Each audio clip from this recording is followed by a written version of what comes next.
Jo us parlaré d'autoconsum fotovoltaic, que de fet els dos ponents previs ja n'han parlat i algunes coses de les que ja tenia apuntades ja les han dit i em servirà per recuperar temps. Per tant, no tindré la mitja hora, sinó que jo crec que no cal. Llavors ja tindreu temps per fer preguntes i entrar una miqueta més en el debat.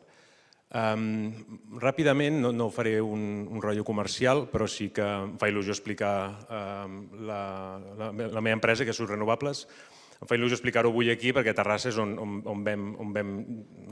la idea de Sud Renovables es va crear en un pis d'estudiants aquí. Érem 3 enginyers que estudiàvem llavors i dèiem, quan tinguem una miqueta més experiència, muntem una empresa de renovables. Llavors, aquí va néixer la idea. Jo soc de Sabadell, no m'ho tingueu en compte, però vaig viure uns anys aquí a Terrassa i va ser on vam idear aquesta idea. Llavors, a Sud Renovables vam començar el 2005 i ens dediquem a fer instal·lacions, enginyeria i instal·lacions solars fotovoltaiques. Principalment sobre teulada, però també ara últimament, i que la normativa a Catalunya és una miqueta més laxa, comencem a fer projectes sobre terreny. Fem principalment autoconsum, però també comencem a fer instal·lacions amb venda d'energia. Afegeixo també això, no tant per fer el tema comercial, també, evidentment, si esteu interessats, molt de gust, però perquè és una tònica al sector que avui estem vivint. Ens falten professionals, ens falten instal·ladors, ens falten enginyers, ens falten de tot tipus, comercials, administratius. Per tant, jo crec que és una bona notícia, que això demostra que és un sector que activa a nivell econòmic i, per tant, aquí, a nivell formatiu, ja estem parlant amb la Generalitat, cal un esforç important per formar la gent. Sobretot també eliminar les noies, els professionals femenins també que s'apuntin a l'enginyeria i a la instal·lació.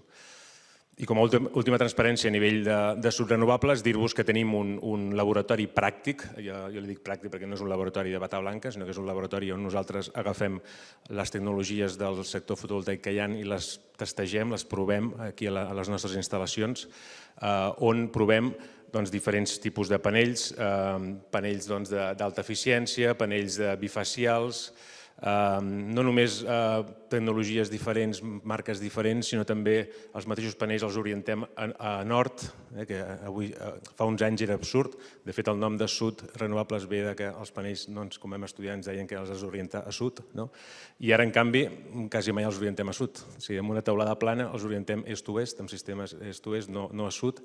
Per què? Perquè és la forma més econòmica de generar el quilowatt-hora. La placa ja no és el material més car de la instal·lació. Tenim el cost de la mà d'obra, el cost de l'estructura, el cablejat, l'inversor, i la placa ara, de fet, per 100 euros pots trobar un panell fotovoltaic de 350 watts. Ja no, és millor aprofitar la teulada més, posar-hi més panells, orientar-los est-oest amb una coberta a 2 aigües, que no fer les coses així aixecades, panells, els típics panells solar tèrmics que segurament heu vist, que fan estèticament, queden molt malament. I a més, quan hi ha un temporal de vent també tens efecte vela i ens fa patir a tots els que hem fet projectes i tens milers de panells escampats. De fet, a Sud ja, l'altre dia els comptava, hi ha més de 100.000 panells que hem instal·lat. Per tant, avaluem els panells col·locats en diferents inclinacions i orientacions. També, evidentment, inversors, ara posarem bateries, panells flexibles, i ara l'últim que provarem són aquestes teules fotovoltaiques que s'integren en les cobertes. Li veiem, evidentment, l'avantatge de la integració en un habitatge, que no es veuen les plaques tant com en aquest sistema de teules. I a part també té un vidre que resisteix més les pedregades. A veure, les plaques tenen un vidre templat que ha de resistir les pedregades, i així ha estat fins ara. Nosaltres en 17 anys no havíem canviat mai plaques per pedregades, però si vivim el que vam viure a la Bisbal, doncs allà vam veure que sí que es van trencar panells fotovoltaics. I això ens està posant ara a prova, és un dels efectes més del canvi climàtic, de que coses que ens semblaven a nivell de test fa uns anys que eren això aguanta, doncs ara, ostres, potser haurem de fer les plaques una mica més resistents. I aquestes teules aguanten un impacte de pedra més gros que les plaques convencionals. Però bé, són solucions que anem provant i anem veient i que en el sector, de fet això per nosaltres és una mostra de com integrar la fotovoltaica en un edifici. També tenim a la façana panells de doble vidre. Bé, la fotovoltaica ens permet aquesta capil·laritat, aquesta modularitat, poder integrar el panell no només a les teulades, com veieu, sinó en pèrgoles de pàrquing, en façanes i de més llocs. Bé, anant ja al tema de l'autoconsum, ja n'hem parlat a les dues ponències prèvies, al final es tracta de generar aquesta corba de color groc i intentar-la solapar tot el que puguem amb la corba de consum, que és la corba blava. I evidentment aquí generen excedents i es tracta de dimensionar la instal·lació i veure què fem amb aquests excedents. La idea és afegir una miqueta més ara de dades en aquest sentit. Per què parlem ara tant d'autoconsum? Per què sentim a la ràdio anuncis a Factor Energia parlant d'autoconsum, a la tele patrocinen el Temps, ja no Repsol, sinó empreses de renovables d'autoconsum? Per què parlem tant d'autoconsum? També sabeu els motius de sobres, però deixem-ho enfatitzar 5 motius que jo crec que són els principals. El primer, segurament el que ha fet accelerar més, és el tema del preu. L'energia fotovoltaica és avui l'energia més barata.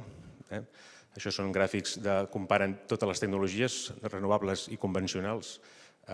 Veiem que la solar ha tingut una rampa de baixada més important i avui se situa ja un preu per sota de l'eòlica, que és la segona més barata. En canvi, altres, com la nuclear, han augmentat costos. En tot el que vam viure a Fukushima, tot el tema de seguretat que han d'anar implementant, centrals velles que les han d'anar posant al dia, això va encarint els costos. Per tant, parlem ja que és una energia molt barata, la més barata que tenim. A més, hi ha subvencions, com abans dèiem, del Next Generation. El sector no les volíem, li vam dir al Ministeri, sisplau, no volem subvencions, no les poseu, perquè ens dona molta feina. Creiem que per un 30 o un 40% que puguin donar, o alguna més, de fet, sense subvencions, ja hem vist els números, és totalment viable. Però ara és un incentiu més que ha fet decantar, evidentment, gent que dubtava perquè acabés fent la instal·lació. Moltes empreses i domèstics que s'hi han abocat. Aquest és el primer motiu. El segon, evidentment, canvi climàtic, no us haig de dir res, tota la reducció de CO2. Aquí veieu l'augment de CO2 que a Europa més o menys ho hem pogut mantenir a ratlla, els últims anys inclús reduir, però, com veieu, hi ha molts altres països com la Xina que tot l'augment de població i d'industrialització, evidentment, volen viure com vivim els països rics, i evidentment tenen el dret de poder-ho fer, i això implica tot l'augment d'emissions. Aquest és un motiu, evidentment, molt poderós, el canvi climàtic, no cal que diguem res més. El tercer motiu, aquest potser és més recent, ara ens ha agafat els peixats al ventre a Europa, i ara la presidenta de la Comissió Europea de cop veu que estem depenent d'un cas rus i no podem. I de cop anem a accelerar la transició energètica perquè hem de tenir més autonomia energètica i, de fet, els que estem al sud d'Europa partim amb avantatge i això hem de tenir molt clar. Tenim un avantatge immensa respecte d'altres països d'Europa. El tema és aprofitar-ho i ara també veureu si ho estem aprofitant prou o no respecte d'altres països d'Europa. El quart motiu és un canvi de model, de passar d'un model centralitzat a un model distribuït. I aquí poso primer des del punt de vista tècnic, després veurem que també això té implicació social. Des del punt de vista tècnic, evidentment, passar d'un sistema d'una central molt gran a diverses centrals petites, passar d'un sistema que és bidireccional, com també s'ha dit abans, a un sistema bidireccional on l'usuari genera i en pot emmagatzemar energia, amb fonts renovables. Evidentment, això és un canvi de sistema a nivell tècnic molt important que, a més, és més eficient perquè està generant més a prop del punt de consum i també inclús és més segur. Dic que és més segur perquè al final no depens tant d'una gran central que li pugui passar alguna cosa, com estàvem patint aquests mesos amb la central nuclear de Zaporizhzhia. Això, evidentment, amb un sistema distribuït, amb panells fotovoltaics, aquí no hi ha res que es pugui amenaçar. O si anem amb una mobilitat que no és elèctrica, sinó que hem de portar el petroli de molt lluny, poden passar desastres com aquest del Prestige que estem ara commemorant els 20 anys. Per tant, he dit que és més segur i és més eficient i, evidentment, ens treu molt mals de caps. Al final, la fotovoltaica no genera grans problemes, sinó al contrari, pot ser una solució. Això és una fotografia de Síria, amb tot devastat per la guerra, però van poder muntar aquests panells i podien viure amb energia gràcies a les plaques fotovoltaiques. Per tant, no som un problema, al contrari, podem ser una solució davant de guerres i temes greus importants al món. Bé, aquest és el canvi de model tècnic i després ja, evidentment, també n'hem parlat abans, el canvi de model social. Hem de passar d'un model fins ara dominat per aquests 4 homes, que pugui ser controlat i generat i promogut, participat per la gent. Aquest és un motiu també prou important.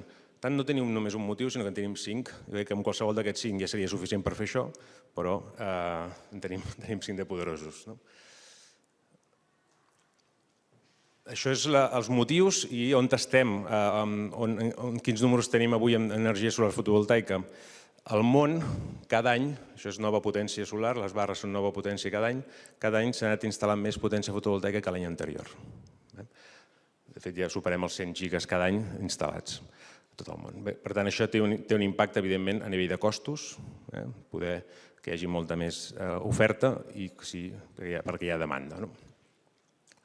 Això al món, i això explica la baixada de costos que hem tingut, que heu vist al primer gràfic, que hi ha baixada exponencial, doncs ve expressada per aquest gràfic.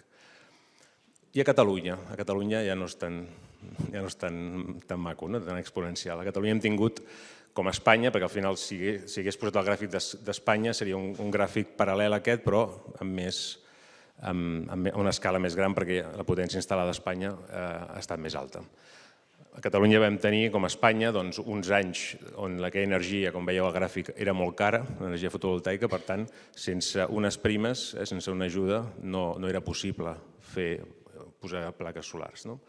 A partir d'aquí sabeu quan van començar a canviar les normatives, retroactivament, etc., fins que ja el 2013 es va acabar el sistema de primes i després ja vam començar a fer autoconsum. De fet, a Sud ja el 2013 ja vam començar a fer la primera instal·lació d'autoconsum i no ha sigut fins ara que va desaparèixer, aquí és on hi havia tot el que abans deia el Santi, de l'impost al sol, i després el 2019 se'ns va acabar i és quan ara comença a créixer. A Catalunya ja tenim 615 megawatts instal·lats totals, fins al mes d'agost, el 31 d'agost d'aquest any. I què hem de fer? Cap on hem d'anar?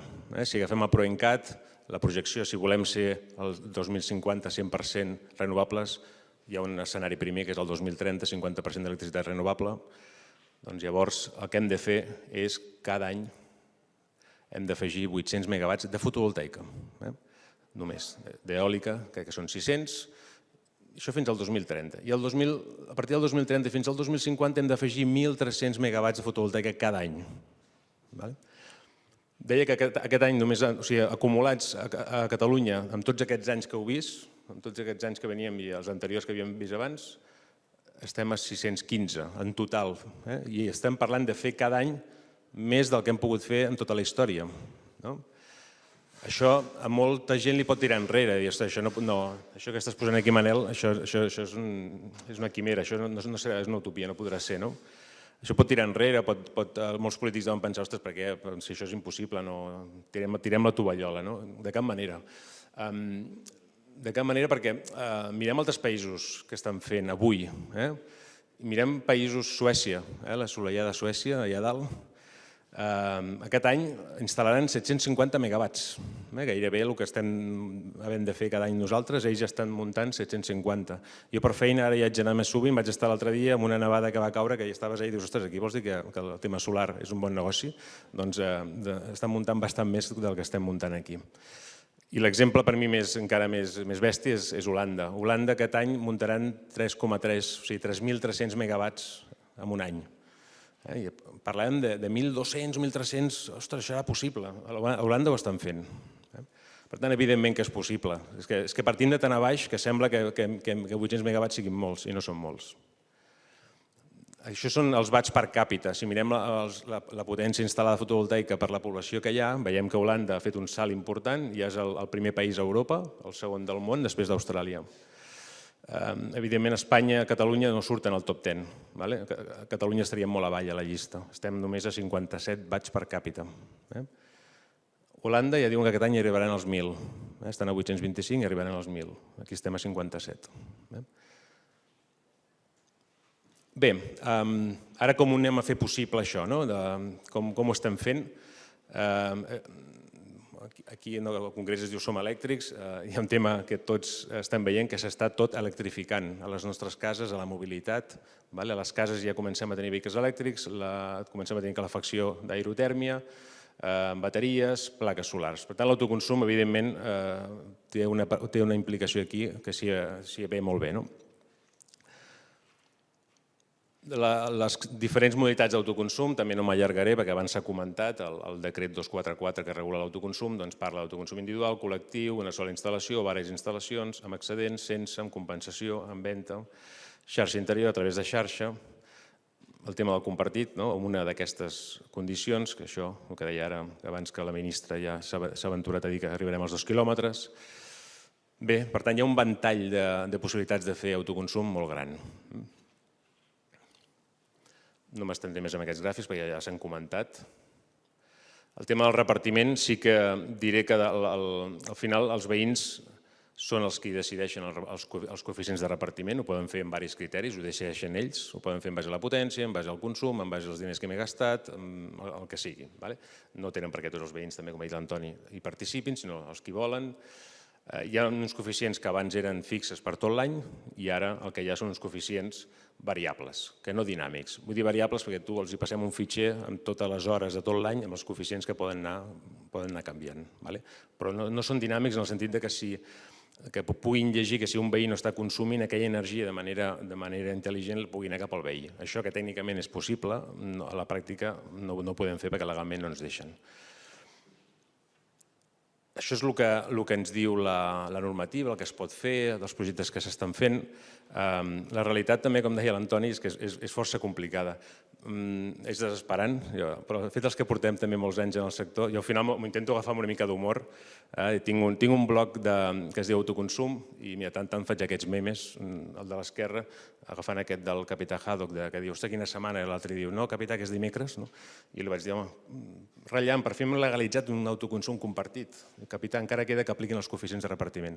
I aquest és el drama, que podem estar molts mesos, si no anys, que ens apliquin els coeficients de repartiment.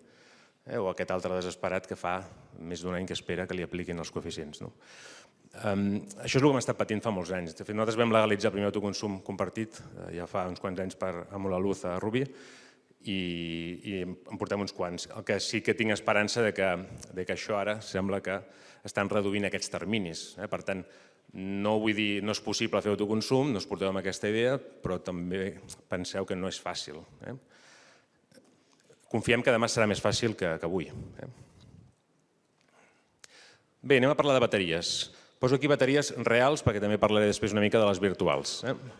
Les reals, doncs això, una bateria física, una bateria de liti. També aquí hi ha molta... Es parla molt de bateries, de que si són sostenibles, que si em durarà com la del mòbil em durarà 2 anys, que si no es poden reciclar...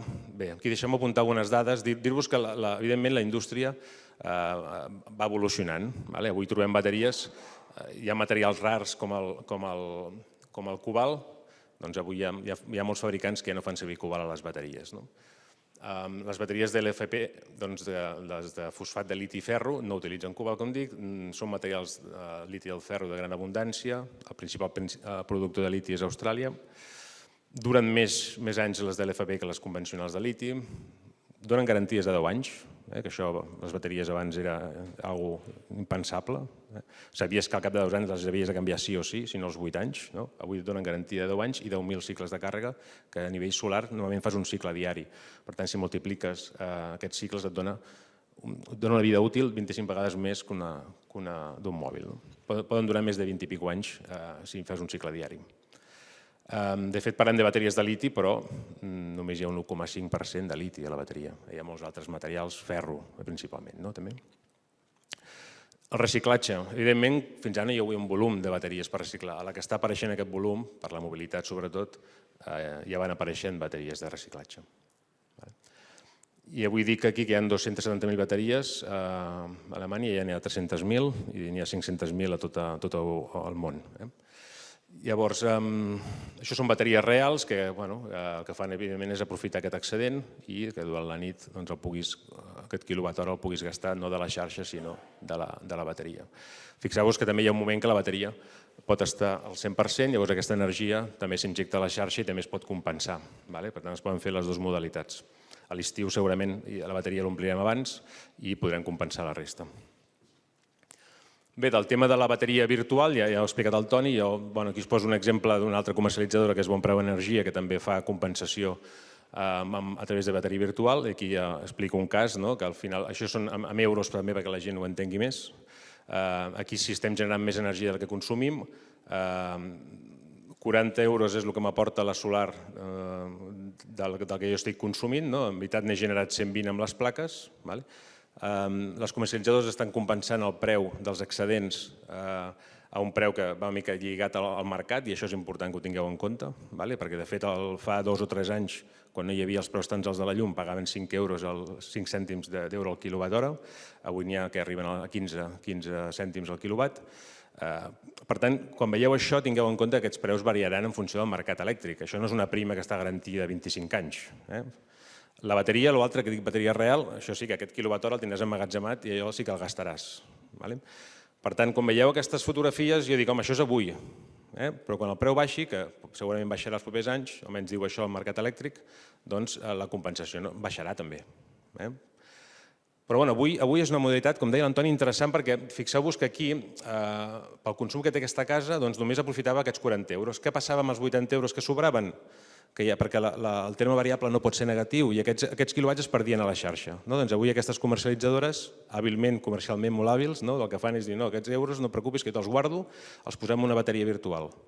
Llavors, queden aquests 30, dels 80 que tu has generat, 40, perdona, aquests 80, 50 se'n van cap al que tu pots realment compensar de la teva factura i 30 se t'acumulen amb aquesta bateria virtual per un altre mes que els puguin deduir. I això passa amb un altre mes que tu realment estiguis generant menys energia del que estàs consumint, doncs aquí és on tu realment el teu terme d'energia és 80, podries arribar a descomptar 80, però per el que tu has generat aquest mes només en generes 50. Llavors pots agafar els 30 que tenies a la bateria virtual, sumats amb els d'aquest mes, i et donen aquests 80, i per tant aquest mes, que no seria negatiu, no seria zero en un altre cas, sí que ho serà. Ho he explicat molt ràpid, segurament hi ha molts números, però si podeu tenir la presentació tampoc em vull allargar més.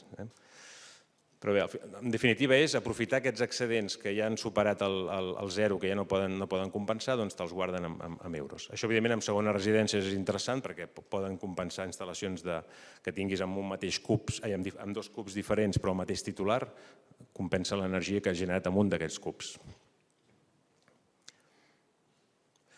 I per últim, ja acabo, a part d'aquestes bateries virtuals, també hi ha les comunitats virtuals, que això està una mica lligat també amb el que ha explicat el Santi, però no és una instal·lació real en un lloc físic que replega els veïns a 2 quilòmetres de distància, sinó que el que fa Sonen és amb instal·lacions reals però repartides en ciutats que poden estar tan allunyades com Múnich, de Flensburg o Frankfurt o Hamburg, doncs el que fan tot a través de la xarxa elèctrica alemana és que si a Múnich el Peter té la bateria plena i fa sol, doncs aquesta energia la pot compartir amb Frankfurt, que tot i tenir plaques no fa tant sol, o amb Hamburg, un edifici que no tenen espai per posar plaques. I aquests poden beneficiar-se de l'energia que ha generat el Peter a Múnich.